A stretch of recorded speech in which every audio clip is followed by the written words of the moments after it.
back to the podcast, the new and experienced investor podcast, the real estate podcast that brings real estate investors from all walks of life together. I'm Alex Barnett. I'm one of your hosts. I'm the new guy. And I'm Joe Holmes. I'm the experienced guy. Yeah. Loving it. Thursday, we have an amazing guest. Sometimes we have people who are new and experienced. This guy is just straight up experienced. And so we're lucky to have him. He's right in our local area, even though he's investing all over the country. So it's going to be an amazing talk. We'll bring him in just 1 second. And let's just talk about our meetup that we have coming up on Monday. Hangar 24, Irvine, 6 o'clock this Monday. Blue skies. Be some good speakers. 76 degrees. Subject to. Yep. Yeah. If you can make this one, this is a one to make. That's right. Yeah, we have the founders from Creative Investors. They're out of the Sub-2 community. They're regional leaders out of the Sub-2 community. They created their own company that strictly focuses on creative deals. So if that's something you guys want to learn about, then definitely come out to this one. Either way, it's just a great event to come to because we usually have between like 70 and 100 people. So if you're into networking and finding new partners, whether that's private money partners, contractors, lenders, whoever you can think of, they're usually there. They're always there. Love it. Yeah. Awesome. And we should have a good time. Remember to buy something to eat or drink. Make sure that you get your parking ticket validated, and you'll get out of there for free. There you go. Perfect. If not, you're locked in for the night. That's right. Cool. All right. Well, let's just jump right into it. Today we have Dani Beit Or.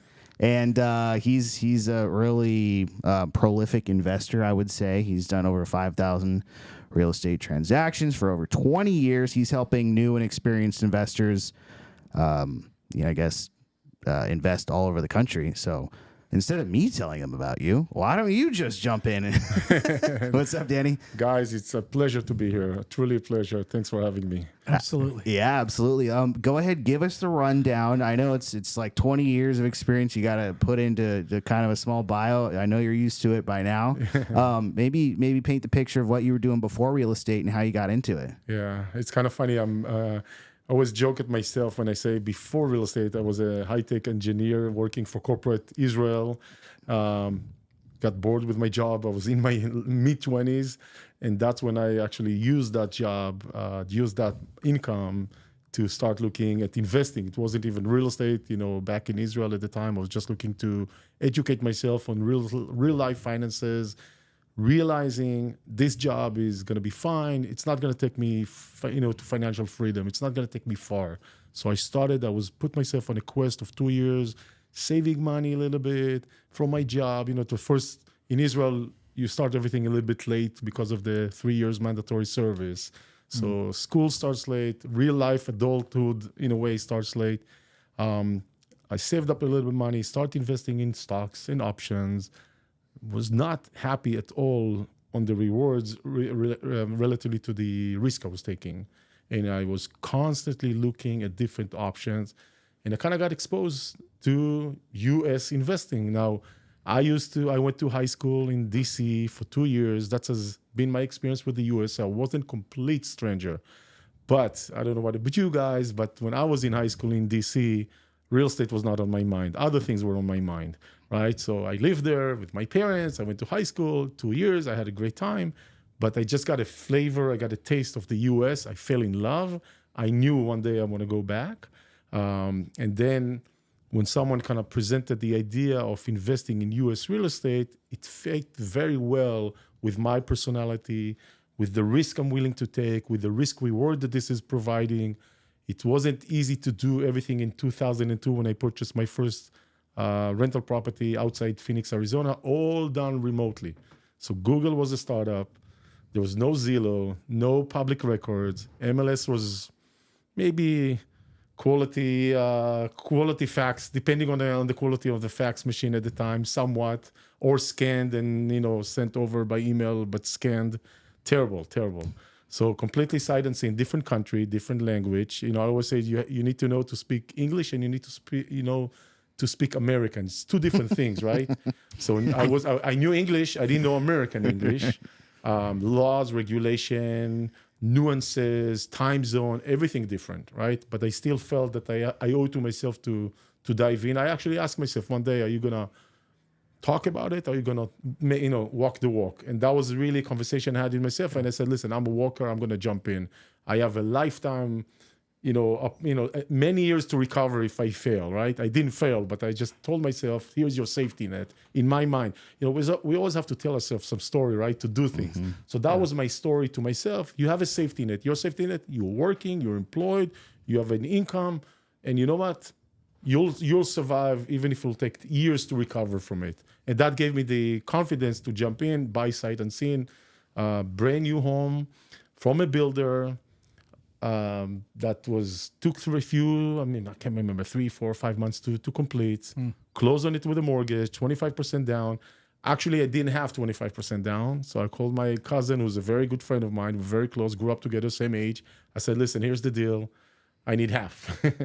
He said, I'm in, right? Because I already told him, he already knew I'm, investigating this. And I told him, why don't you come with me? I also felt that by bringing a partner, I'm cutting my risk by half. So I found myself another safety net, so to speak. And we jumped in. I remember us signing the closing documents in Tel Aviv, in one of Tel Aviv, high-rise office building, going down in the elevator, looking each other in the eye. I was like, what have we just done? Like, we were like, two young guys buying a house. Today is almost normal to say, in Israel today, when you meet in the social circles, so where do you own? Oh, I own 2 in Atlanta. I own 2 in Phoenix. Right now, this is how the conversations are going in Israel. Right. There was no conversation, no meetup, right? Back then, no groups, no Facebook. All of those support systems didn't exist. They do exist in Israel right now. So that was my first experience. Bought, nice rental property for $128,000 and change in a nice suburb of Phoenix. Held it for many years. It did very well just before the boom of, the boom years and then the crash of 2008. It did very well. I probably refinanced it twice. Pulled that house alone, probably bought, within 3-4 years, probably bought me 4 or 5 more homes just with the mortgages, just kind of circling that, recycling those funds. So that was my start. And I fell in love with this. That was like much more exciting than my project management job in some IT company, which was fine, but not exciting. Yeah. Wow. Yeah. Can I pause you real quick for a second? You had mentioned a word, fax machine. Do I need to translate? I know what a fax machine is. Yeah. Are you old enough to remember that? Yeah. Okay. Just want to make sure that we're on the same page here. Yeah. I didn't know that's how the MLS worked, but we could just simplify it for this generation. It's a fast mail, right? Like fast regular mail. Exactly. Yeah, but that's how the MLS started, right? They just put it out. You were telling me they put it all in a binder, in a book, and it's like a phone book, basically. But interesting. Yeah, it's funny. Wow. Okay. Yeah. So you were doing all the stuff that people tout on Bigger Pockets right now. Back in 2002, buying something, refinancing it, taking that money and putting it into the other properties and stuff. Yeah, without any terminology. Yeah. I just did it. I didn't call it burr. I didn't call it deer. Right. I didn't call it anything. I just did it. Yeah. Yeah. My first property that I bought, I actually bought it subject to, and I still own that today. And, now that's the big thing right now, is subject to, So, we're old enough to remember all this stuff. It's been around for a while. Well, yeah, and that's the new thing. Somebody takes an old concept and then you repackage it with a cool new name and then write like 20 books on it, and then there you go. There you go. I should have wrote some books, huh? Same here. I kick myself a lot. Yeah, you just gotta coin it something cool. Yeah, exactly. I couldn't write though. I'd have to have ChatGPT helping me out. Even writing was difficult. Now it's not. I'm a terrible writer. That's great. Well, okay, so take us through the crash. I mean, what was that like for you? Because you were already investing. Yeah. So going into the crash, I had myself. I think I wanted to accomplish 20 properties in 5 years. I was able to accomplish it in 2.5 years, or give or take. That was before the crash. Everything highly leveraged. Negative cash flow was by default, by design. now I know not to do it, but at the time that was kind of the motto, the advice I was following. So into the crash, all my income is real estate dependent. Going into the crash, oh my God, right? So rents were still okay. Values were, crashing down. My income, which is real estate dependent, crashing down. Having a lot of hard time maintaining those properties. Had to make a decision. Which one am I letting go? So now I in a business mode. I tell myself. So luckily for me, I realize where we are very early in the cycle, which made me make decision according to it. Don't ask me why I realized it, but I just realized it, and I saw that the reason I'm saying it because I've seen other people around me not realizing it the same way and dragging and continuing to do things they eventually did, maybe a year later or a year and a half later, and losing all that time that they kept trying to hang on to something. So I had to let few properties go to foreclosure. Not fun at all. At the time, foreclosure was still a stigma. Right today, I think people are addressing it a little bit differently. Back then, it was, a bit of a stigma. But what happened with the crash? So I went in with my lot of properties into the crash, seeing values tank, but cash flow is okay because vacancies actually kept steady because a lot of property got yanked out of the market. The renters were still there, were still paying. So that was not a problem. The cash flow was problematic because it was by design negative, so it was pulling me down financially. Any one of my clients who did not go into a financial by design negative cash flow situation, they were like, just listen, this is not pleasant to see your $200,000 home worth $100, not fun. But the cash flow is still there. I told myself those properties I can hang on to, keep them because I knew part of me knew that I bought well, which is absolutely true, meaning good areas, good locations. Crash happened, the values are down, but they're rented. They're in good locations. They will come back, right? I just told myself, again, I had to tell myself some story. A story that I asked myself, how long, what was your plan? I said, my plan was always buy long-term and hold it for long-term, many, many years, preferably no less than 10, right? Usually 5 is fine, but I prefer 10 or more.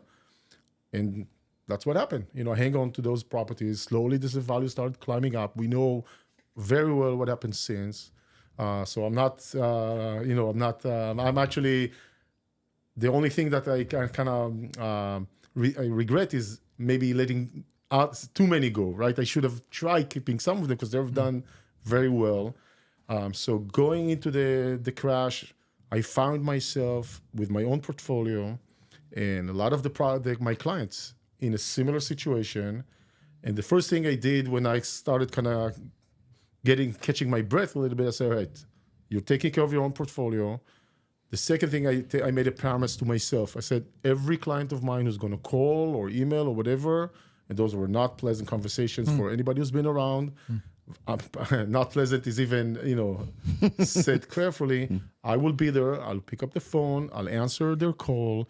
I will at least give them a shoulder to cry on. I will very likely have something to contribute back to them because I'm in the same situation, finding solutions.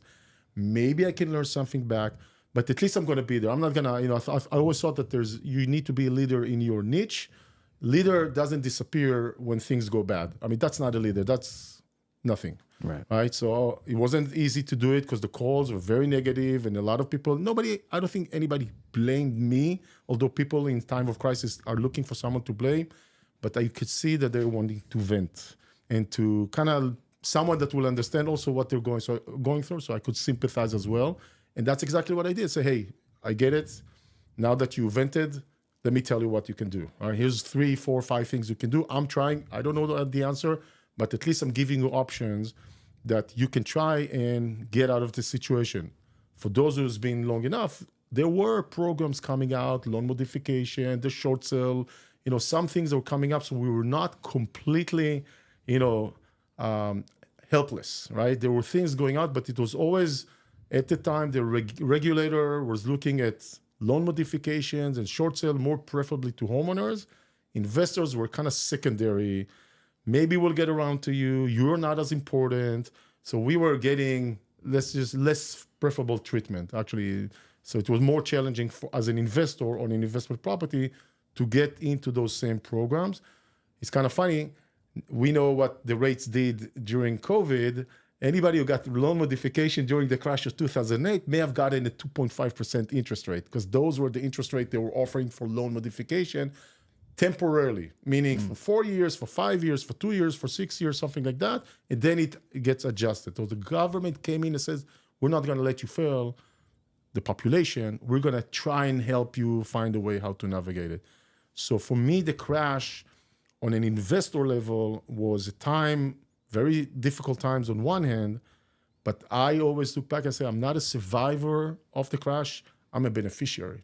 I'm a graduator. For me, it took me from an experience. That was my PhD. Let me just, that's the way I perceived it. And on a business level, I just completely wiped everything down and said, okay, I'm going to start my business from scratch, fresh. Everything's going to be done much more systematically, much more systems and processes and checklists very carefully, and how we analyze and evaluate. And that's the methodology I created just after the crash. I'm using, for 15 years now or so. So since 2010, to completely streamline investing, more on scale, not just for myself, for the clients I work with as well. Yeah, so it wasn't all a loss. It's great. Was that your first crash? My first crash. Okay. Yeah. Because that was my third. Yeah. And I lacked the confidence at that crash. I saw it coming. Yeah. And I was only representing sellers at the time, selling their houses. Mm-hmm. Did not want to represent buyers because I knew that was going to happen. Mm-hmm. But when it did happen, I was a big beneficiary at the end of the day, because I was buying properties locally here in San Juan Capistrano that had been selling for $500. I was buying them for $100,000. Yeah, absolutely. So, but that's because I've got a little bit more experience than you do, and I kind of saw it. And I've been in California my entire life, so I've seen these ups and downs before. So along those lines, where do you see the market today? So that's a very good question. I'll just tell you a tiny story here. 2013, I'm in Irvine, walking, having, again, another conversation with myself. Real estate is still cheap at the time because we're still after the crash, but we're just coming out of it, right? Mm-hmm. And I have a conversation with myself yet again. And I tell myself, remind your Dani from 2015, 16, 17, when that Dani from the future asks, why didn't you buy more properties in 2013? Remind that person you bought as much as you could, at that time. So I had that conversation 3-4 years later. Why didn't I buy more? Oh, yeah. Now I remember I bought as much as I could during those post-crash years. And that was, so I know exactly what you mean when picking those properties. So it's interesting time. So the way what I think is going to happen, my interpretation, this is how I make my decisions based on this analysis of what's happening. So we are obviously still seeing in the residential market tremendous demand, or a lot of demand, and relatively low inventory. And I'm not saying there's always local markets that will have different behavior. Austin, Texas, the superstar of the COVID era, is actually behaving a little bit differently. Mm-hmm. But in most markets around the country, there is relatively high demand and low inventory. Part of that low inventory is obviously because nobody wants to give up on those low interest rate, or sell their house knowing they have to buy something, and then their affordability is completely off, right? So that hurts the situation of inventory. So we have that supply and demand challenge on one hand that I think will continue to push the prices up, because that's still stronger. Demand is still higher than supply.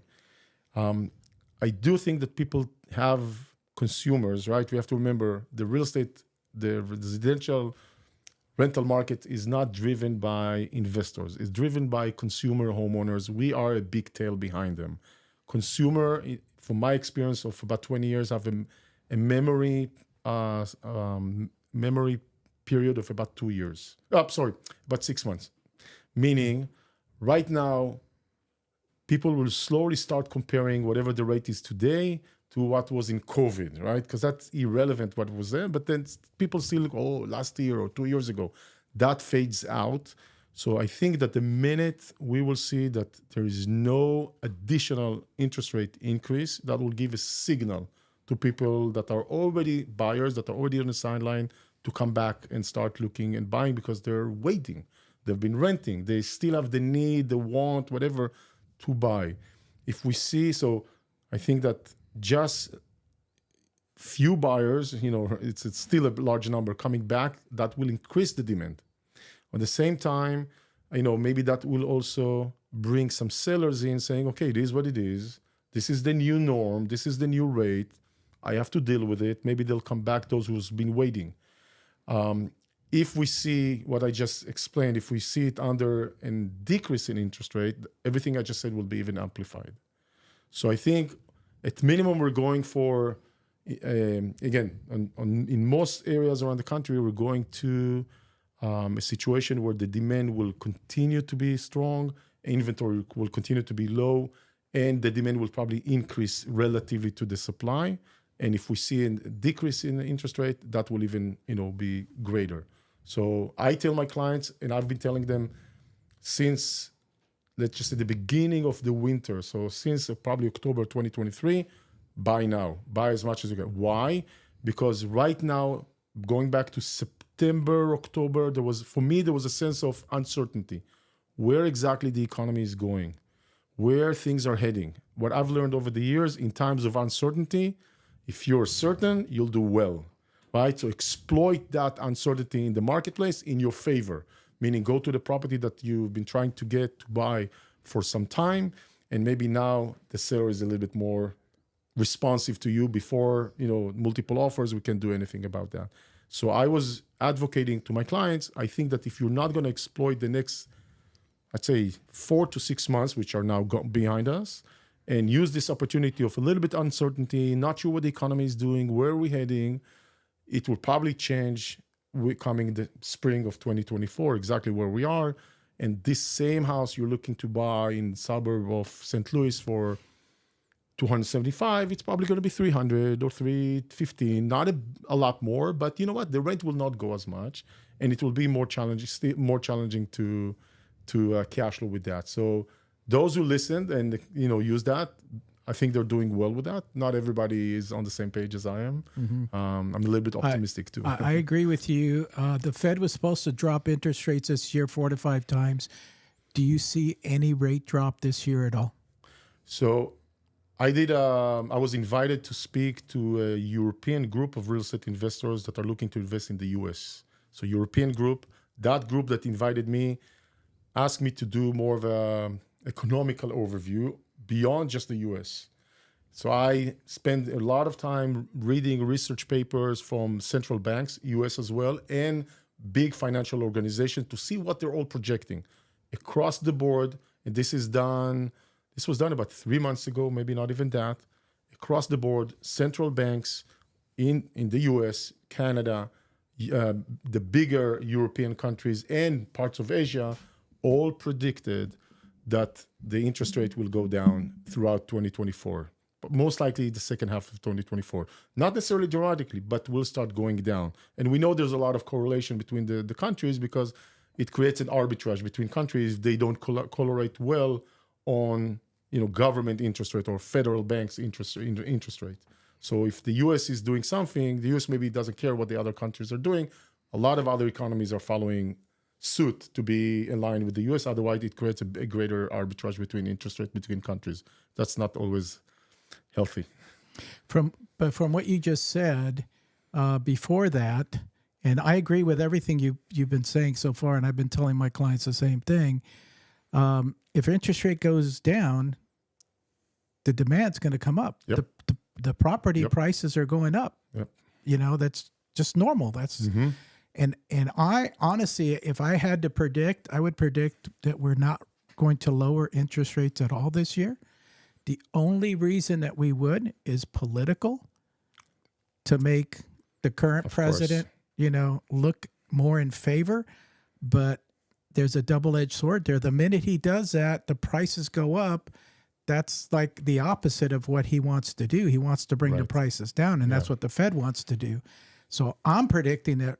Well, I don't think we're going to see any rate drop this year at all. So I'm exactly like you. I changed my opinion. First of all, I always thought it's going to be maybe 0.25% this year. So if it will, and it's very like, it's a signal. It's not even, it's not a dramatic change. Yeah. I do think right now that, especially based on the unemployment report that just came out, I also under the opinion that it will not go up and not go down, just stay the same for now, for 2024. That's my, which is still, I think, will maybe indicate to buyers to come back to the market, unless someone will throw in the wild card.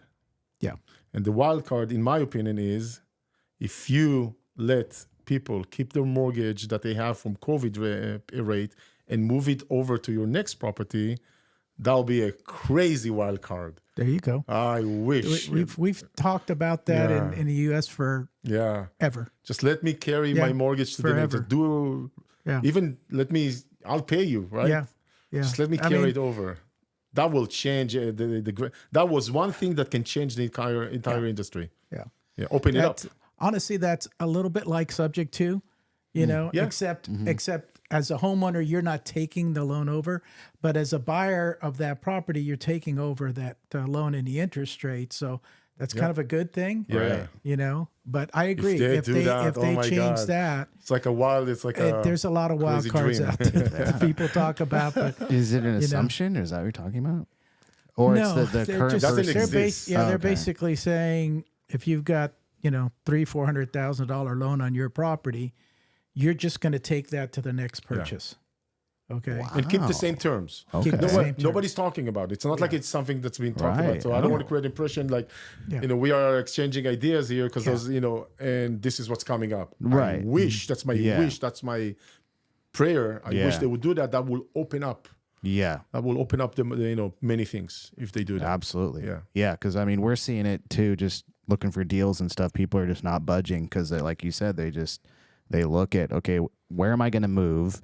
Exactly. And then if I got to go get a new loan, I got to just downsize, I guess. And nobody wants to do that. And guess who should advocate for it? It's the lenders, because they would do more mortgages. They're also not doing as much. They're doing well, but not as, mortgage activity is down because of that, because of less transactions. Yeah. In the past, the signs that were out there that something bad was going to happen was one, interest rates. So interest rates are high. I'm very fearful as they go up. The other thing was employment. Yeah.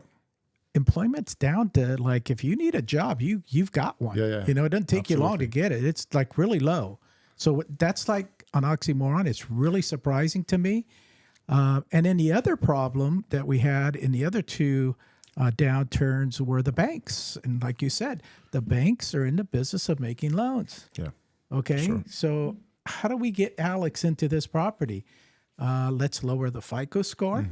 Okay. Let's lower the down payment. Yeah. Okay. That's good. How about a warm body loan? He's got a warm body. Yeah. We'll just give him there the is loan. one more thing that relatively easy, and I've seen it every once in a while. How about 40-year mortgages? Oh, yeah. 40-year mortgages will ease that They've been talking about that. In fact, after COVID, there were some 40-year mortgages. I think also after the crash or during the crash, there was something that they would, as part of the loan modification, we will spread it over 40 years or something like that. Yeah. But that was also very time specific that they did it. But if they do it today, that will open it up. Yes. Yeah. And every lender knows very likely you're not going to 90% are not going to hold those mortgages. No, not at all. Yeah. No, most people sell their home anywhere between 5 and 7 years, unless they're like me. Yeah, who have lived there forever. If we could solve the real estate problem from this room, I'll be very happy. Absolutely, I'll take one option, not two. Two is amazing. Yeah, absolutely. So people, the government, banks, they can get creative and solve a lot of this stuff. But, oh, easily. Yeah. I don't think absolutely that's like going to happen anytime soon. And again, it's not thinking about us investors, right? This is for homeowners. We're the bad guys. Yeah, we're the bad guys. Yeah, it's amazing. And then the other thing you said, and I totally agree with you, when the market 2008 hit the bottom, my rents on my properties were shooting up. Yep. Why? Yep. Because everybody wanted to rent my place, Absolutely. you know, and so supply and demand, Yep. simple as that. So my rents are shooting up. I'm good. I have no problems Yeah. here. You know, let's have another downturn and let's go out and buy 10 or 15 more I properties. mean, I've you been know? waiting. It's like- Everybody's waiting. Did you see the rent behavior like the crash of 2008 in the previous cycle? Yes, same thing. Same thing. Same thing. I bought my first house when I was 22, and the rents at that time I think were $500 for a 2-bedroom in San Juan Capistrano. They're about $3,000 now, but as the downturns came, I never had to lower my rent. Nice. Because people were losing their houses and they have to go someplace, and that's why supply and demand. So I've never ever had to lower rents in all the units that I own. Never. It's that's what gave me the confidence when COVID hit that we're going to be okay. Our category of properties, I was very confident. I mean, I look at COVID as a stress test to my model, and it passed tremendously, right? But that was really true because I was planning for it. I was preparing for it. In my mind, the way I set up my philosophy and teach is the crash is coming, right? It's not about if, it's coming. If we know it's coming, how about we plan for it from the get-go, embrace it as much as we can. So if I know it's coming and I'm waiting for it, I do decisions assuming it's coming sometime, right? We don't know exactly when. And when COVID hit, I was like, okay, I thought it's going to be a much greater catastrophe from that respect. And month after month, before we realized, it's actually not that terrible. The first, I'm talking about, April, May, June, we have about 1,000 properties in our network in different markets. I call, spread probably around, 7 property management, 10 property management companies. So I called every one of them mid-month, mid-April. How are we doing? Oh, we're okay, but don't get excited. We have a few problems. How many? We got 2 properties in problem. Come on, that's normal. I called the next guy. Similar story. I called the next. I do it in mid-May. Similar story. Right? We did have properties with problems, right? Mm-hmm. We had from not 1,000 back then. We're maybe about 800-ish. So, but out of 800 properties in the network, we probably had 12 to 14 problematic, and 2 of them were even problems that just got worse because of COVID. So they were there. And mid-June, I call again. I always call mid-June because, it gives them the first 15 days to collect rents and talk to them. Okay, same conversation. I'm not sure if I'd even called mid-July again because I realized where things are heading. And then I always kept quiet about it because I was talking to peers and colleagues and who do different segment of the markets in rentals, like apartment buildings, the lower end properties, and say, how you doing? Oh, we're very good. Mm-hmm. We're at 70% collection. I'm very happy. And I'm like, okay, I'll be quiet because we went from 96 to 95, right? We went 1% down in collection on rents. And that, so I was like, okay, I'm not going to say anything because I don't want to bum that person, my friend, to realize we're actually doing okay. And that was kind of funny to see because I thought going into COVID will be okay because of the formula, the model, what I've seen in the past. I didn't have the confidence of 3 crashes. I only had the confidence of 1. Mm-hmm. But I could tell how things are pan out. Then it turned out to be another one that the rents did not go down. On contrary, went up. Jumped up. Yeah. Oh, no. Yeah, that's sure. what they do. That's definitely what they do. So, with that said, and I agree, I think if you're sitting on the sidelines, I don't know why you're sitting on the sidelines at this point. Mm-hmm. Unless, like you said, something dramatic happens, and your mother country is a little problematic right now. That could be earth shaking, but it was even then. That was. But I'm talking about if that escalates into a world war, right? We've gone through world wars before. Yep. True. It's like you just have to position yourself and take advantage of literally what's going on. Absolutely. 20 years that I've been doing this, always in a buying mode. Yeah. Like whatever the economy is, like There's no like, oh, should I buy now? I've never had that discussion. It's all about how do I find an opportunity or I create an opportunity. It's not like, is it a good time to buy? Oh, yeah. Which I think it's for me, it's almost an irrelevant question. Yeah. It's what to buy, how to buy, how do you put the deal together? Where is the opportunity? Yeah. Those are the questions, one should be asking. Right. Yeah. Well, maybe you can go into that a little bit, because I know you like you mentioned you're working with people to get investment properties, and then you mentioned you have your own framework and philosophy, and I saw that the company's called Simply Do It. Simply Do It. Love that. Yeah. So maybe you could kind of go into that and share some experiences.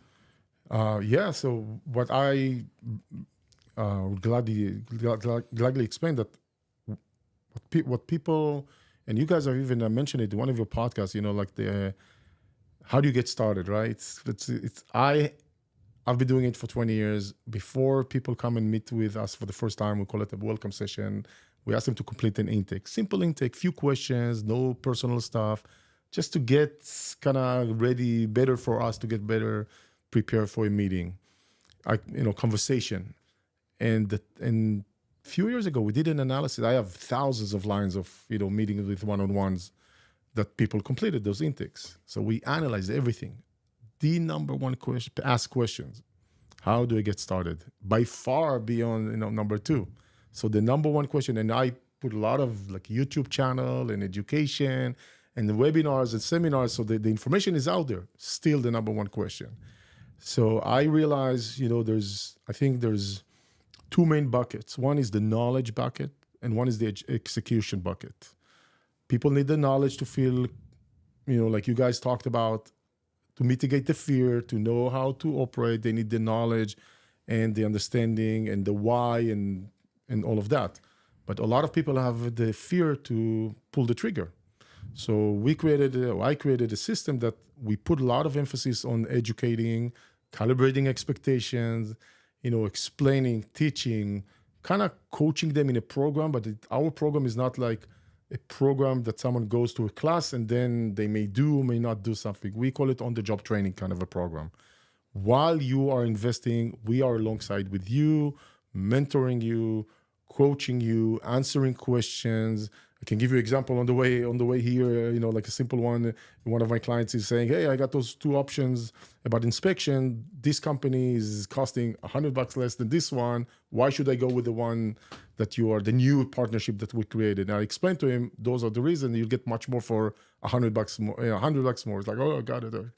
Simple, right? Such a simple question. Mm-hmm. He needed that, he lacks the confidence to make those decisions, even small ones. So we created that system that provides that support, knowledge, education, and I even say we lend you from my confidence, so you are more comfortable to pull the trigger and actually execute. And then we created a whole different bucket of where to buy, who to work with. I'm 100% out of state, right? So I live here in Orange County. I only invest out of state. So that means we need a strong support system on the ground in every market.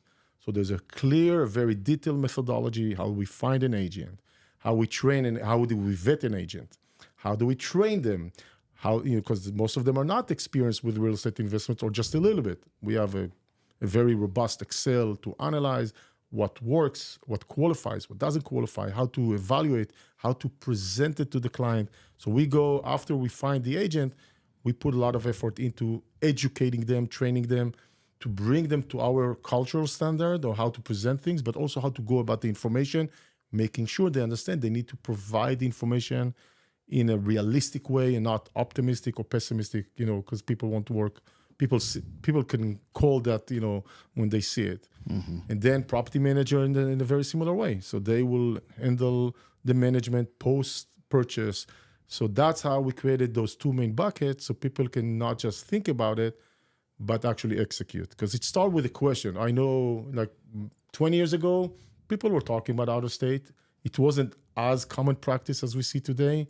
Today, I think, when I tell people that what I do and it's out of state, rarely do I get like out of state. I never thought about it. Yeah, like, oh, okay. Mm-hmm. My friend does it. My uncle does it. We get that nowadays. So that's how I try to bring all those two worlds together, education and execution and help people, actually live here. 95% of my clients buy sight unseen, never see their properties. That's amazing. Yeah.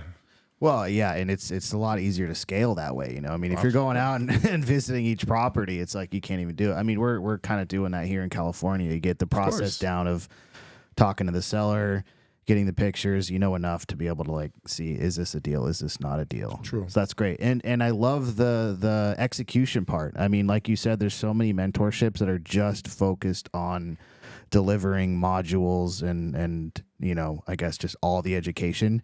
And then you take that all in, and then you go like, okay, but where do I start? And you still have that same question. And I meet them. Sometimes they call me as I went to this training or that training, and I paid 15, 20,000. And I'm like, great, how was it? So what did you buy? I still don't know where to start. Yeah, then they come and they join our program, and they actually start buying. Not all of them, but I'm like, I'm blown away, right? I'm blown away.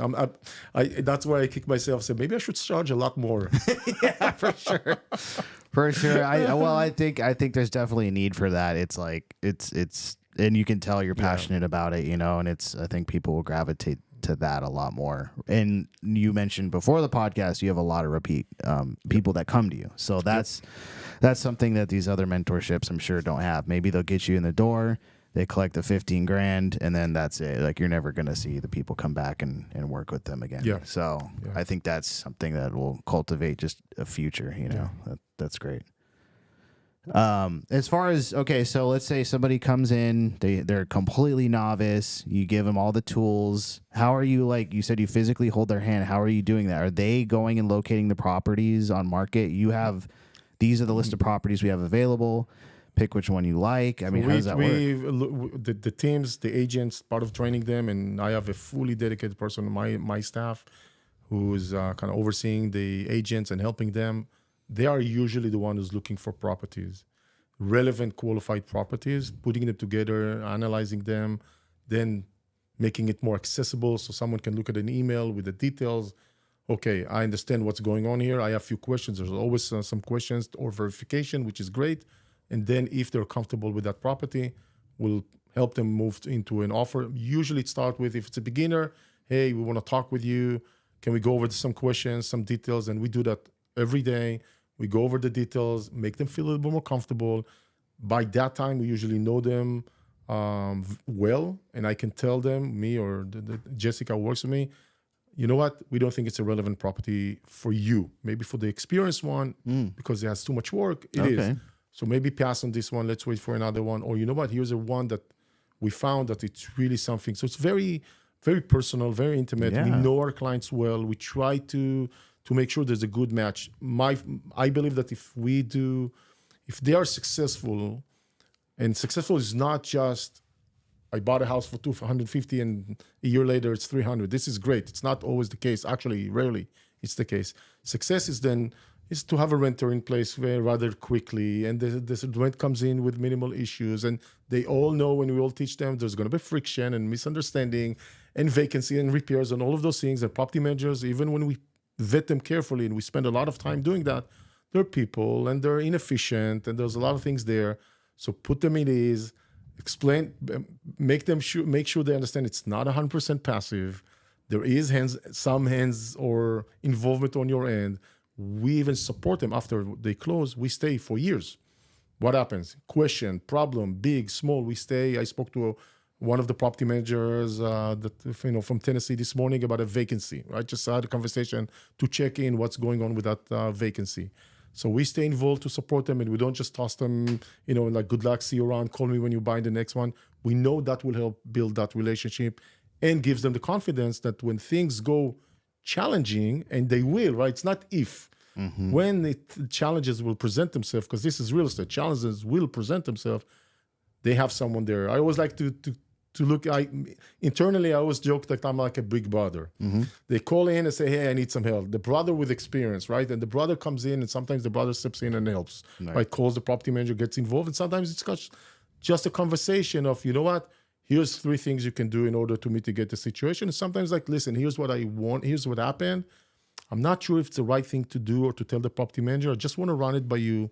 We have that conversation, done, right? So simple for me. so beneficial for them to have that even 5 minutes conversation, to know that someone is looking out for their best interest. My interests are always aligned with, I always tell my property manager, I like you, we're good friends. You're number two, you're not number one. Number one is my client, and he's no. I thought you meant no. out of the property managers. You're number two. No. So no, I tell them when there is a discussion, I tell them, listen, I'm always going to favor my client over you. Never have a doubt about that. I like you, we're friends. I like the relationship, but I'm always going to favor them over you. So just keep that. And there's I get it. They're never I want them always to know where the relationship stands, right? Yeah. So a lot of what we do is kind of on the job training for the clients. I teach them so they are more independent, and that's how I think I'm able to get a lot of repeat clients. Yeah, because they come back and they know. So the second time around, the basic questions, that inspection question of today, it's not going to come up again. That's going to be one time, right? The insurance question, this guy is going to ask me in 2 weeks. We're going to have a discussion. And that'll be the last time we're going to have that discussion, because in the next 4 properties, he would already know the answer for the most part, right? For the most part. So that's why I invest back into them. My assumption, every client is coming for more than one, right? Yeah. Will that happen? I don't know, but that's how I plan it. I love that. Yeah. That's awesome. Do you happen to know a gentleman, and I'm going to date myself here, his name is Marshall Reddick. Do you know Marshall? Yeah, of course. Marshall Reddick, it sounds very similar to what your business plan is, but Marshall Reddick started 40 years ago. Yeah. No cell phones, no internet, Yeah. no nothing. And he put groups together, and he had meetings all the time. True. So fast forward to I've seen him today, speak in 2024. How do you handle all your clients? I mean, do you guys have Zoom meetings? You have physical meetings? Do you even do any of that stuff? So I like it on a business level. I like to scale everything. So that means we have YouTube. So I have a whole a set of videos that I just do for my clients that are not open to the public, to help them, kind of to make sure I don't want any of my clients to let their guard down. Right. So one way is YouTube. Second way is, just reminder. So twice a year, summer and winter, I send a checklist. I say, dear client, here's 15 things you should do in order to make sure you don't let your guard down. Maybe something about insurance, a home warranty, an inspection, just to make sure. Now, I do put, the responsibility onto them. If someone is not opening the email or going through the list, not doing anything, there's nothing I can do about it. So we put more of a push to help them do better. I offer all my clients once a year, one-on-one, at no cost, just my client. How's your portfolio doing? Every time I do a portfolio, usually when people have 3 or more, and I did something like this just just last week. Every time I do one of those calls, I point out, my goal is to point on the gaps and the problems and make holes in their portfolio and help them improve. There's always things they can do on how they're raising. Let's say, just as an example, 4 properties, they're not conducting their affairs correctly when it comes to raising rents.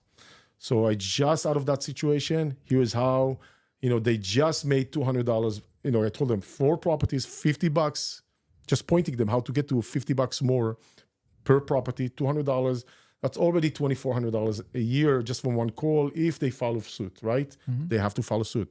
We just did a partnership with an insurance company, right? That insurance company says we only work with investors, and just because you have, bulk, my clients, we are already going to give you from the get-go a discount, a bulk discount. I did my own insurance. I'm actually finishing the last one out of maybe a few. Just on 2 policies, I saved $2,200 a year on 2 policies. $2,200 a year, right? So multiply by a few years, you get this. It's just one thing, right? I had to spend the time to talk to them, to provide documents and all of that. If you don't, as an owner, do those things, you're not going to improve. So I do those things as well. I do webinars for my clients, internal webinars. If they join, up to them again. So it's very push. Yeah. There's a lot of information. I'm now starting to push the real estate professional to a lot of them are real estate professionals. That's tremendous to someone who can qualify, tremendous saving. So I'm kind of doing the cost segregation. I did it many years ago, totally forgot about this tool. Bringing it over to, again, I did mine cost segregation for 2023 on 2 properties. Sending one of my clients, had a conversation with him, those, periodic conversation. He's already real estate professional with his wife, high earner. I'm like, dude, you're already set up what people are trying to accomplish. You already have it, the properties, the wife, the income. You got to do real estate professional and cost segregation. He's like, what is cost segregation? I explained to him. He's completing 7 properties cost segregation studies. Probably I sent him the details yesterday of what to do. So as we speak, that is a saving of hundreds of thousands of dollars, just this conversation, hundreds of thousands, one person. So Absolutely. yeah, never ends, right? Never ends. Yeah. That's amazing. So let's go top markets. Top We markets? know you got the in. Where are we going to make the most money out of state? I don't know if I can share that. That's behind the paywall. No, I'm joking. Listen, today my sweethearts are Kansas City. Kansas City is both Kansas and Missouri. It's a metro, not a city, but the metro. St. Louis, Metro St. Louis. Birmingham, Alabama. Yeah, sweet, beautiful place. I'm blown away when I was there. You know how nice of a place it is. Very different than any other markets that I visited in a very good way. Okay. And then people like to call it Nashville. It's a wrong terminology. It's called Middle Tennessee. Nashville is the main known city in the area, but Middle Tennessee is actually crosses, Tennessee from Chattanooga in the south all the way to Clarksville at the north. That's a strip that's probably 6-7 million people live in that area, and they're kind of Nashville itself, gorgeous, beautiful. I love it. We can't buy anymore. Numbers don't work for us in the typical classical metro for a few years now. So for years we've been going throughout that Middle Tennessee, which is even as far down as 2-3 hours from Nashville and up north an hour. That's why it's called Middle Tennessee and not Nashville. Right. Yeah. You mentioned you have your agents looking for properties. And from what I gathered, it's all different types of rehabs, or are you looking for ones that are pretty much rent-ready, minor rehabs? Well, I like to call it what we mostly focus on, the most boring properties you can buy. Okay. For me, boring is sexy. Because most of my clients are busy, like a lot of high tech, a lot of people who are busy with between work and family. We all are, but they don't want to deal with it. Right. So we are mainly looking, not always, for the properties that are almost rent ready. That almost always they need some work, light cosmetic, light rehab. We don't do any gut jobs. We don't do. I used to. I did about 100 flips in different metros. I don't do that anymore. That's a whole different podcast. We can, if you want, sometime in the future, why I stopped doing flips. Because I know you guys. There's always some good stories in there. There's a lot of scars. It's funny. I did 70 good flips, maybe 20 amazing flips, 50 good flips, and 10 catastrophe. Yes. The catastrophe, the 10 catastrophe, the last one. The last 10. So boring, we like those kind of almost rent-ready kind of properties, mainly single-family, duplexes, fourplexes, good schools, good areas, almost always in the suburb. Those are the type of properties that we want the family with the dogs and the cat and the 2 kids that go to school and can afford those $1,500 to $2,500 rent. That wouldn't bury them, right? Right. So they have that ability to pay that. They have the stability. The chances of having an eviction and a problem with that kind of a tenant goes down tremendously just by going to this category. We do have eviction. Even with those, good people go through tough times. It's just the way it is. So, but we don't have a lot of evictions, right? So that creates quiet. I on the top of everything we talked about, I also measure the EROI. Do you guys measure EROI? You know what that is? Emotional ROI. And the reason is, I learned over the years, when you have a property manager reporting to you, there's a leak in the kitchen faucet out of state, 1,000 miles from here. What you hear here, right, when you are here receiving that message, the house is flooding. For sure. Yeah. Now, Yeah, it's yeah. funny. I know it's funny. Right, no. But that's exactly what goes through your mind, Yeah, right? you're staying up that So, night. You're for every 100 miles or every 1,000 miles, it amplifies by, I don't know what. So then, and the next day, when you call the property manager to follow up and he doesn't answer, there's only two options. Either he fled with my money to Mexico, which I don't know what the security deposit, what is he fleeing with? Yes, Yeah. yes, So that's either that or he drowned, right? In the flood. Now, is it possible that he's at the doctor, at the full school function, or just in a minute? No. That's not respond. So that is something I call the emotional ROI. That's great. And people that's don't real. really value it. And then when you have a boring property, that you do have those problems, but it's not as dramatic. You know, the frequency is not as much, and the how much the situation is not as much, because we also buy new houses, right? Relatively new houses. Okay. Then you can be here or traveling or in Europe, and the property is there. It's pretty much in the background of your life, and it's easy to scale. You see that once you build the confidence that one works, not perfectly, right? It's good. I always say there's always noise in the system. But once you have one and you see that it works and you get used to it and the rent is coming, and the property manager has glitches and inefficiencies, what do you do when you're 6 months later? It's working. And you know it's working. You don't hear it from me. You know it for yourself. You just buy another one, right? Yeah. And it's not going to cost you hours a month unless you work in it, right? But if you have a job and it's very demanding and a family and you don't want to spend time on real estate, then you can buy 10 properties, maybe over time, or 5 or 4 or 20, and just let them sit in the background of your life. It will require some time. It's in your best interest to supervise what's going on. But we created a system that you don't have to micromanage and be involved day to day, and actually continue with your life. I love people sometimes, how people, I'm sure that come to you and say, oh, I love real estate. I want to quit my job and start doing real estate. I don't like that. I don't like it for you. I would rather you keep your job, you be attractive to the lender, and let's buy houses for you in the background in your life. And and that, when you have a job, you're attractive to the lender. It's critical, right? You also have an income. That income puts you at ease, right? Because your basic, let's just say, is covered. Right. So you don't have the pressure how I'm going to pay rent and what's going to happen, and even if you have a couple and and one is both is working, even if what happens if one of the spouses stays working, all of a sudden get fired or something. All right, keep your job. Let's find a way how you could do it. Almost like a side business. That's the way I look at it. It will require time and commitment, right? Like you guys are saying, it's not something that you can go to the program. If you don't buy, nothing's going to happen. But if you find the right suitable program, you don't have to quit your job.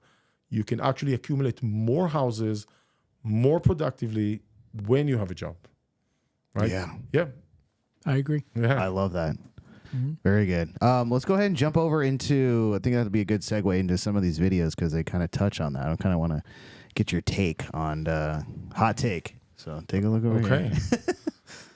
What do we got There's first? A couple challenges to turnkey, and the first one I see, and this is just from me personally, is that you're typically buying retail price, and this is somebody else has already done the work of buying a good deal, fixing it up, getting it rented. They've added a lot of the value to it, so you're paying more of a retail price. Now that doesn't have to be a deal killer in and of itself, right?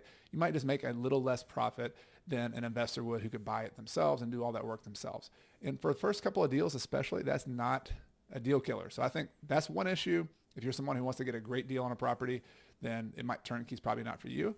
But I think the second one is the bigger challenge is that because it's so easy, because it's marketed as something that, it's just turnkey, come on, just jump in. It's just press a button. You never have to look at it. You can buy the property. And that's the benefit of it. But I would say the challenge of it is lulling you into some complacency to not do your homework that you need to do as a real estate investor. There's a couple of challenges to turn. What do you think? I agree with what he said. I had never been attracted to the turnkey. I don't think it's a bad model. Let's just start. It's not a bad model for sure. For me, the first thing he said, you're already buying into a turnkey. Someone else is probably eating a lot of the little meat on the bone that's there left, right? So right there, I have my first challenge. My second challenge is I'm always concerned about who did the work and did they rush through, meaning I will eat the lack of quality, or I'm not going to even know who did the work with, to go after them, so to speak. So that will be on me if they are not doing their job properly, which is probably never happen in real estate, right? I'm always sure all the GCs are doing perfect job. Always. I know. I'm just making up stories here. I'm always weary about that.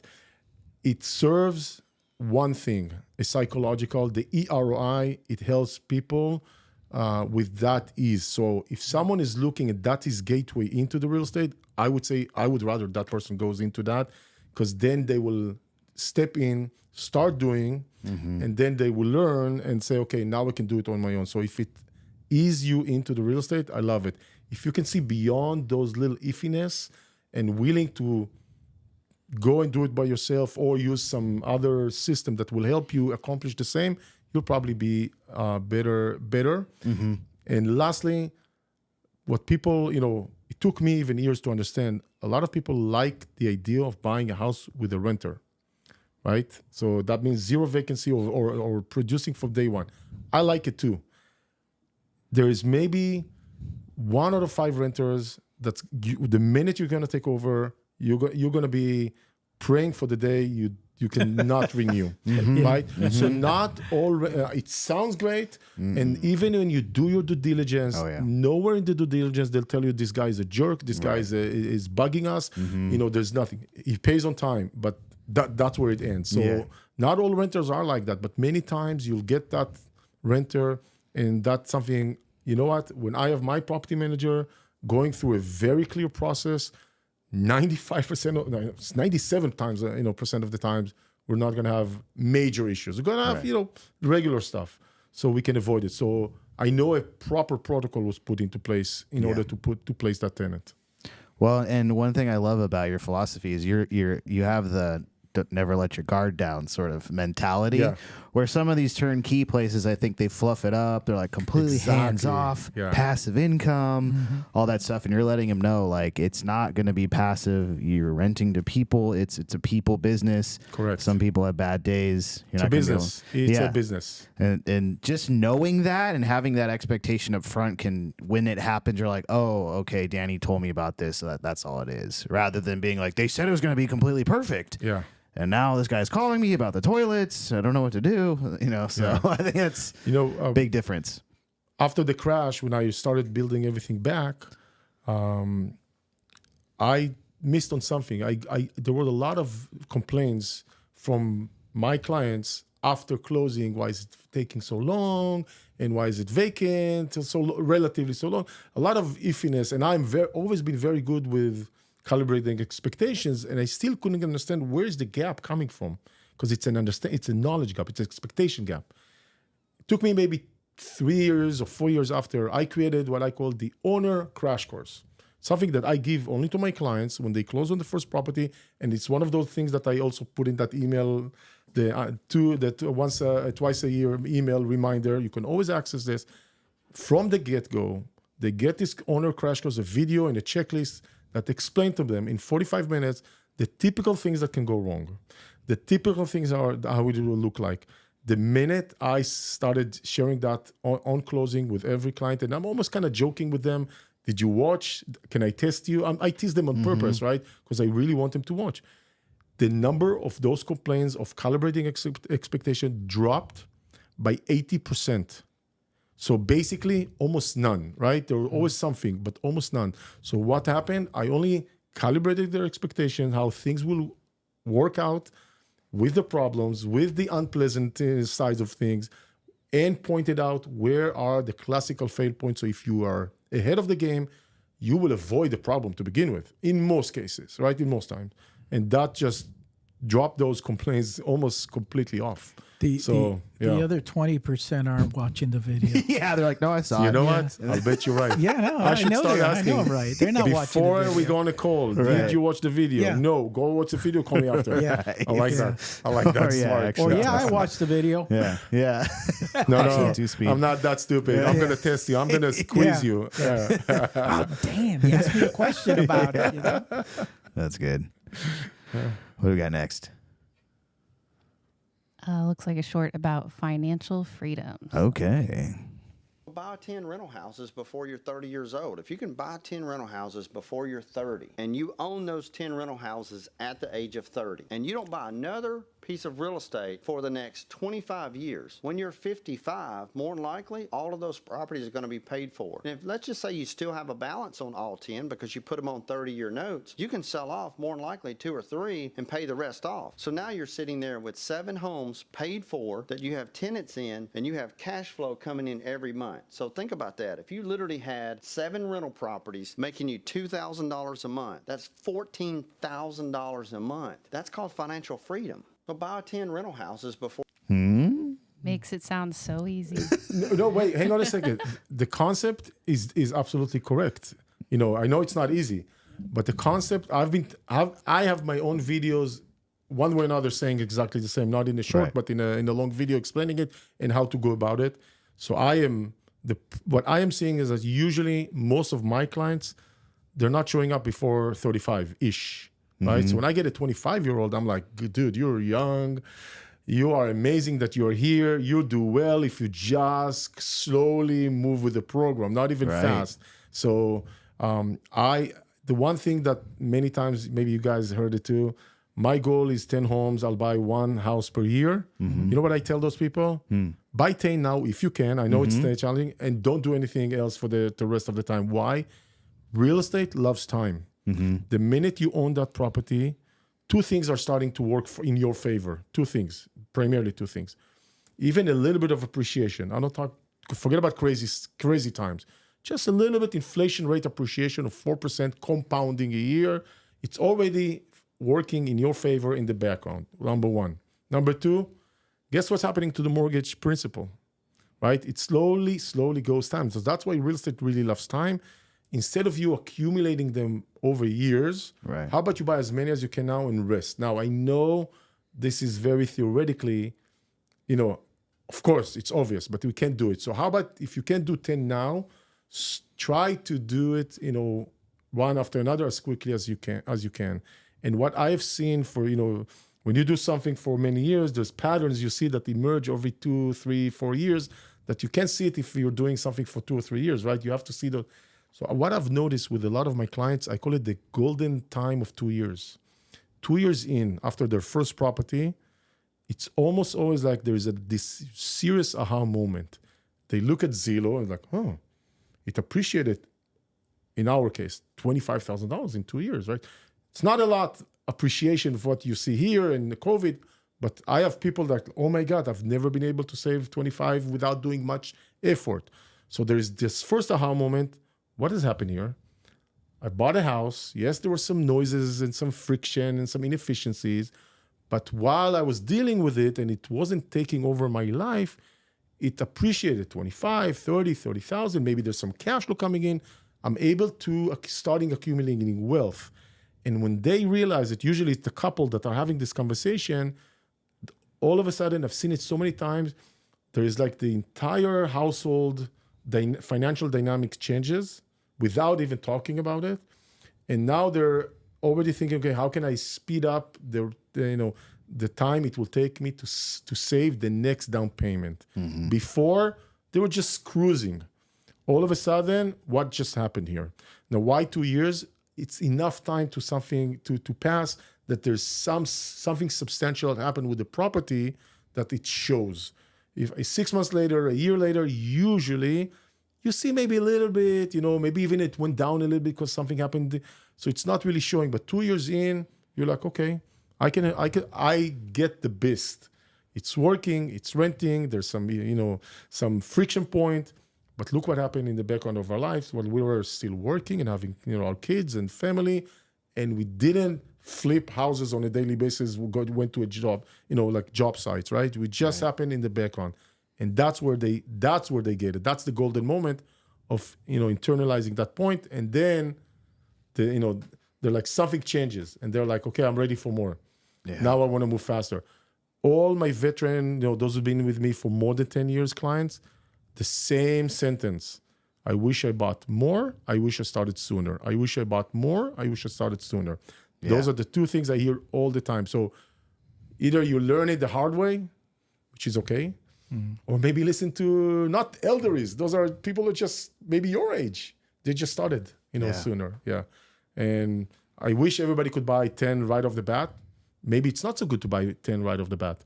Maybe buy one, get used to it, make sure you're comfortable with it, and then, accelerate. I have one client who bought a house in a suburb of Dallas, Froney, Texas, very close to Dallas. He bought it September of 2021. Very quickly, he started getting nervous for no good reason. And then he realized the tenant has 2 dogs in the house, that the property manager told him the tenant has 2 dogs. He just didn't know to ask, and the property manager didn't know to say what type of the breed. One of the breed was considered the problematic breed. There's no problems, right? I'm just saying, here's what happened. There are no actual problems. This guy, from the moment he realized what's going on with the breed, by the way, sweetest, nicest guy ever, like amazingly nice guy. He calls me and he's freaking out. So for the next 3 months, I'm talking about October, November, December, every 2 weeks, I get a call. And he starts. Then he tells me, I'm crazy. You have to help me. I'm not sleeping. I'm losing my mind. He gets extra insurance. He makes sure the tenant gets extra insurance. So it doesn't have to, the tenant, by that time. We make sure he gets it. He gets extra coverage. The guy is just calling me and saying, I am stressing out. Now, I could tell his personality is not a good fit. And I really, before the Christmas, I say, hey, Jonathan, listen. And luckily for me, he's a nice guy. I mean, that helps in that situation. He's freaking out, but he's not all over the place, right? Very intelligent. I say, listen, Jonathan, it's now Christmas. Comes beginning of the new year. We talk, on the 10th, whatever. You tell me what you want to do. If you want to sell, I will help you sell, and I will try to do it in a way that you will not lose any money, or if you will, because you very likely will, very little. And we are able to, and he calls me and he says, done, I'm out. I can't sleep. I'm losing my mind. He says, I have this is not on you. You did everything nice. I just can't handle this. So this is a guy who knows himself, but didn't realize this is not a good fit for him only after buying the first right. And you know what? We helped him. We had another investor buy it with the tenant. The house even appreciated by that time. So he was able to walk away breaking even. Exactly. He didn't lose anything. And we just moved it to another client who's no complaints. But that's just something that, he didn't get used to it. Yeah. So it's important to maybe start getting used to it and then accelerating to see that it's a good fit for your personality. He thought this is no problem. Yeah. Right? Yeah. By the way, again, no problem in the house, no problem with the dog, no problem with the tenant. Yeah. In our mind, we have some stories for good or bad. So, Was it a killer Chihuahua? Is that the breed it was? I think it's back to the video. 20-year-old Joe read a book back then. It was called Money Dynamics, and it was written by Vanita Van Caspel, I believe. In that book, she said the same thing. She said, buy one property for the next 10 years, and you'll be good at retirement. 20-year-old Joe, for some reason, was thinking about retirement back then. Smart. It's like not many 20-year-olds are thinking about retirement, but I took the book to heart, and if you know me, I'm pretty black and white. And so that's what I started to do, was to buy properties. The other thing she said, amazing, buy term life insurance, because everything else is a waste of money. Okay. The insurance companies are just, taking your money. which is what I found. It's bizarre. It's like, let's do whole life, and this will build a nest egg for you. And by the way, if you want to borrow from that, we'll lend it back to you, but we're going to charge you 5%. Wait a second, you're charging me my own money back? Yeah, but that's our business model, so that's what it is. And the other thing she said was buy gold and silver. So the wife and I went out and bought some, gold and Coins? silver bags. And Gold. stuff. Yeah, She bought gold it was silver. It was coins. Yeah. Satchel of gold. Unfortunately, we bought at the top of the market, and Oh. then the market went down. It took us 10 years to oh my recover that. Yeah. Yeah, you got your gold But coins. the property stuff, she's been right on ever since. Nice. So I agree with this guy, 100%. Me too. Yeah. All right. I know it simplifies it, but the idea. Well, I mean, that's the the whole concept behind it is Yes, absolutely correct. exactly. Yeah. Just don't I have clients that overcomplicate are it. ready to retire at 45 or 50, should they wish. Meaning they only need to change some of their, let's say, accelerate the mortgage payments, the principal payments, and within 2 to 3 years, they're done. Wow. So that done, meaning done. Yeah. They have support just from the rental income, and they started buying probably early 30s and 15 years ish later, and maybe some of them even refinance everything that they invested back out already. There you go. So time does very well for those who buy real estate, and the biggest treat or the biggest disadvantage, you got to be patient. You have to be patient. Be patient, my friend. But you know what? I didn't say when we started. When I got started before real estate, I realized very quickly, I don't know how. I am not aware of any how to get rich quick kind of schemes, right? Yeah. I just don't know. I know it people. doesn't exist. Some figure it out. Some content creators or whatever. No. Right? I didn't know then. I still don't. But back then, when I told myself, you don't know how to get rich quick. You don't have that scheme. How about you go find a get rich slow kind of a scheme? Oh, yeah. Yeah. Do we have another video or? Yep. Got one more. Yeah. 5 reasons not to buy in California. Uh-oh. Dun, my dun, God. dun. Reasons why I would not buy rental properties in California. Okay. Many people buy rental properties in California simply because they live there or because they love the weather. Number 1, California does not recognize real estate professional status. Number 2, they don't allow bonus depreciation. Number 3, California has a clawback rule for 1031 exchanges. If you go from a 1031 exchange property in California to another state, and then you ultimately have a taxable sale in the future, they will claw back some of that tax. Number 4, they have an $800 a year minimum LLC fee, and it will only go up from there. Number 5, they have the highest marginal state tax rates. So if you're considering buying or selling rental properties in California, you should first go to therealestatecpa.com/RC and fill out the online web form to Ooh. Well, I would say that for the most part, I think it's correct. I'm not. I can't say that I agree. I know for a fact all the details about the 1031 exchange and the real estate professional. I have much simpler reasons why not to buy in California. You don't have to be in that sophisticated level. We talked about it earlier. It's a tenant-friendly state. I think that's enough, right?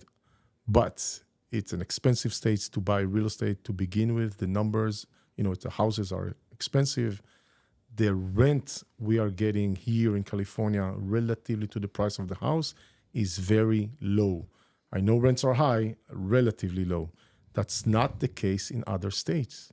So for me, just those things, that financial arbitrage of the rents we can get on those houses, and the tenant landlord laws is good enough of a reason not to consider California. Meaning the reasons I didn't consider. Plus, even if everything else makes sense. First of all, even if you go and buy a $500,000, $600,000, $700,000 home, $400,000, that means you need more cash for the down payment. Also, something that can prevent you from buying altogether. Maybe you don't have the required down payment for that price tag, or if you do have the dollar amount for that price tag, maybe you want to diversify, not buy one house. So there's a lot of restrictions. I mean, I love living. I've been, I moved to California 20 years ago. I've been 10 years in the Bay Area, 10 years down here. I love it. I really love it. The weather is great here. It's amazing, right? We all understand it very well. Just because I love the lifestyle that this weather, this location can provides me, I don't like the numbers around me. Like my house, my landlord. I'm a renter, by the way. I'm a renter for that reason. Okay. Right? Why am I a renter? The house that I'm living in, the rent is cheap, super cheap, right? So, hey, landlord, don't. I hope you're not listening here. Listen, it's cheap. Yeah, like she's okay, but it's cheap for that house. Yeah. Cheap. Okay. Yeah. So that's the whole point. Yeah. I have a different take. Okay. Let me tell you what the 30-year-old is not telling you about California. Okay. Yeah. Yes, we have a lot of problems, but California is a very, very high appreciation state. And you can't get this appreciation anywhere else. Maybe in New York, maybe a little bit in Florida, but nothing close to what we have here in California. So let me give you an example. And it was a long time ago. I bought my house 40 years ago. I paid $160,000 for that house.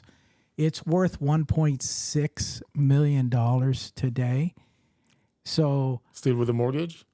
no. Got the 60-year mortgage. That's what I don't agree 6,000. with what he said.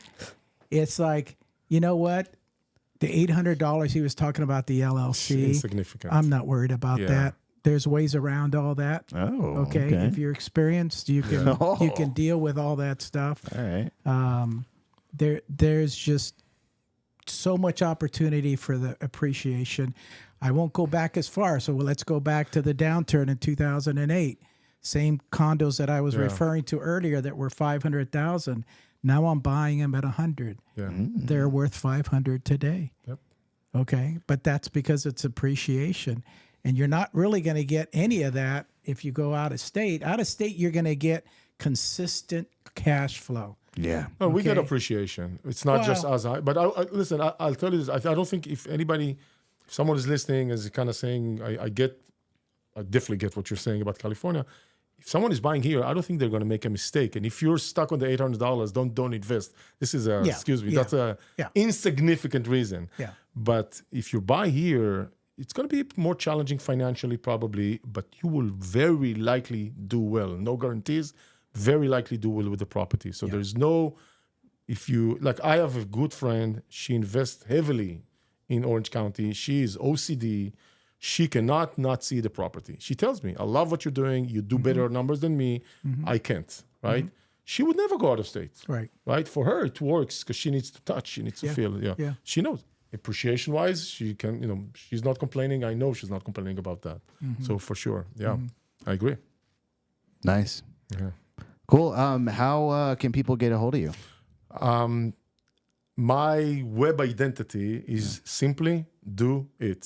So if you write Simply Do It or Dani Simply Do It or Real Estate Simply Do It, you'll either land on the YouTube channel, on our website, maybe find my not so utilized Instagram, unused Twitter, X, whatever. Right. Yeah, but those are around the Facebook. So that's the easiest way to go about it. If you want a website, is simplydoit.net. So just easy, kind of across the board, the same Simply Do It kind of a name. Awesome. Yeah. It's a nice name. Yeah. Yeah, that's great. And Do we have any questions? We got resident Liz in the chat. Hey, You know what Liz. she says? Hi. Hi. nice. Stephanie's in the chat, and she wants to know how she can get into buy mode and get one of those warm body loans. You have to go back, get a time machine and go back a few years. But that's the only way right now. And then I had a question going back to the mortgage rollover idea you guys were discussing earlier. Is that something that's practiced in other countries or in other parts of the world, just not here in the U.S.? I don't know anything about the other either. parts of the world, but I can tell you this. many parts of the world don't have any financing for properties at all. You pay cash. I could probably give you some perspective as a foreigner.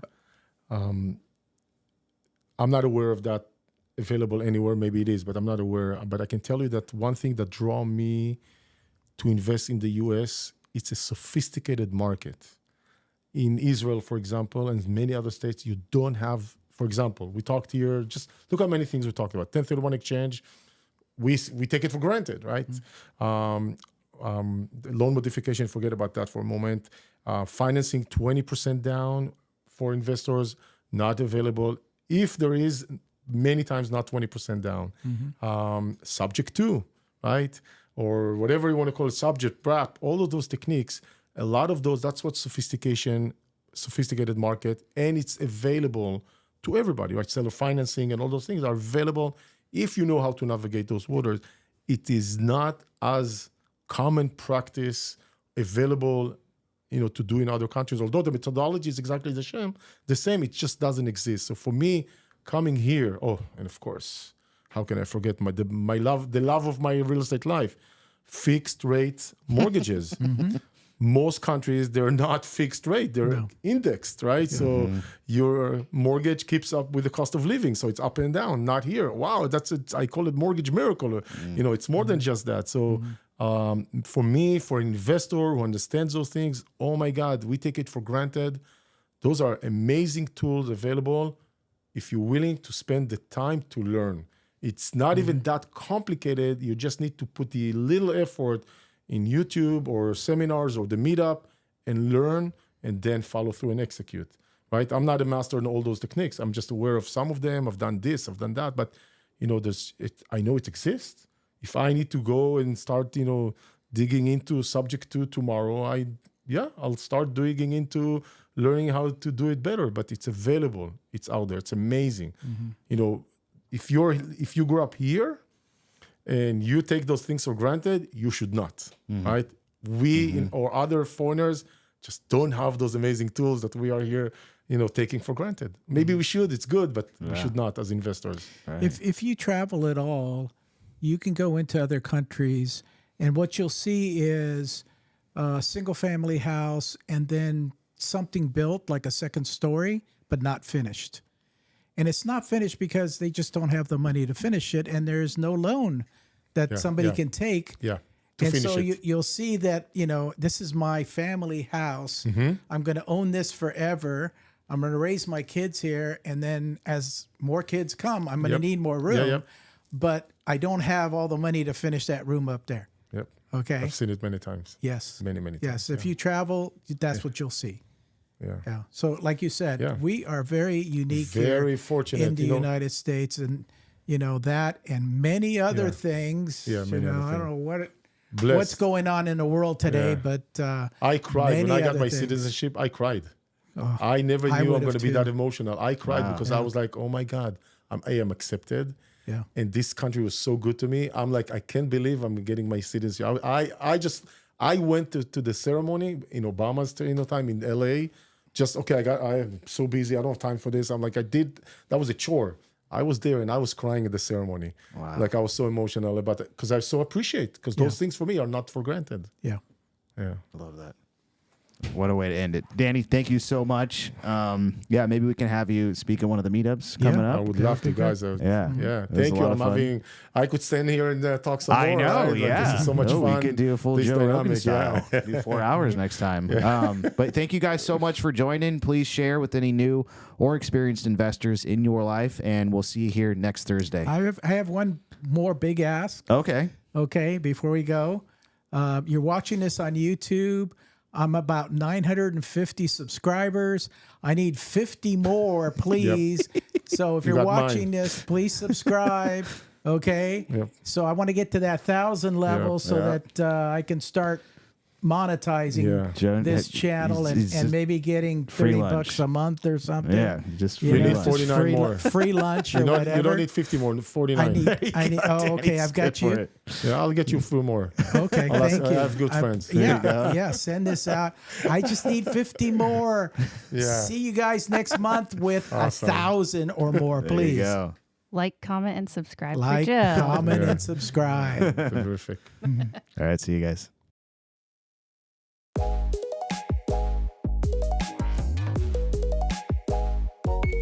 If you want some more advice on real estate investing, reach out to us one-on-one.